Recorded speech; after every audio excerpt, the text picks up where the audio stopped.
సంధ్య theatre తొక్కిసలాట ఘటన విషయంలో అల్లు అర్జున్ ప్రస్తుతం మధ్యంతర బెయిల్ మీద విడుదలైన సంగతి తెలిసిందే. ఆయన దరఖాస్తు చేసుకున్న రెగ్యులర్ బెయిల్ పిటిషన్పై విచారణ నేడు జరగనుంది. ఆయన రెగ్యులర్ బెయిల్ లభిస్తుందా లేదా మళ్ళీ జైలుకు వెళ్లే పరిస్థితి వస్తుందా అనేది కాసేపట్లో తెలియనుంది. పోలీసులు మాత్రం అల్లు అర్జున్పై చాలా ఫైర్ మోడ్లో ఉన్నారు. ఆయనకి రెగ్యులర్ బెయిల్ని రద్దు చేయించేందుకు తమ వంతు ప్రయత్నాలు గట్టిగానే చేసే అవకాశాలున్నాయి అనే ఉద్దేశంతో అల్లు అర్జున్ ట్రయల్ కోర్టుని అయినటువంటి నాంపల్లి కోర్టులో రెగ్యులర్ బెయిల్కి దరఖాస్తు చేసుకున్నాడు. పోలీసులు కూడా బెయిల్ పిటిషన్పై తమ కౌంటర్ పిటిషన్ని దాఖలు చేశారు. కానీ అందులో అల్లు అర్జున్కి బెయిల్ పిటిషన్ ఇవ్వడంలో ఎలాంటి అభ్యంతరం వ్యక్తం చేయలేదు. ఒకవేళ బెయిల్ ఇస్తే విచారణకి అవసరమైనప్పుడల్లా అల్లు అర్జున్ హాజరు అయ్యేలా చూడాలని మాత్రమే కోరారు. దీంతో అల్లు అర్జున్కి రెగ్యులర్ బెయిల్ వచ్చేందుకు అత్యధిక అవకాశాలు ఉన్నాయి. అభిమానులు సంబరాలకు సిద్ధమైపోవచ్చు.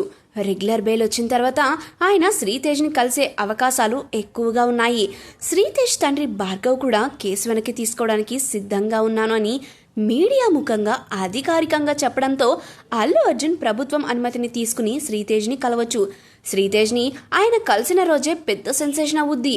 ఇప్పటికే ఆ కుటుంబానికి పుష్ప టీం మొత్తం కలిసి 2 కోట్ల రూపాయల ఆర్థిక సాయం చేశారు.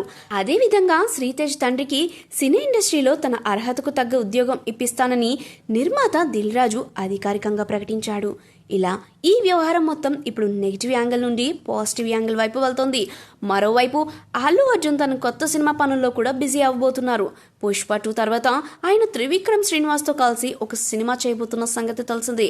ఈ సినిమా కోసం ఆయన పొడవాటి జుట్టు గుబురు గడ్డం పెంచుతున్నాడు.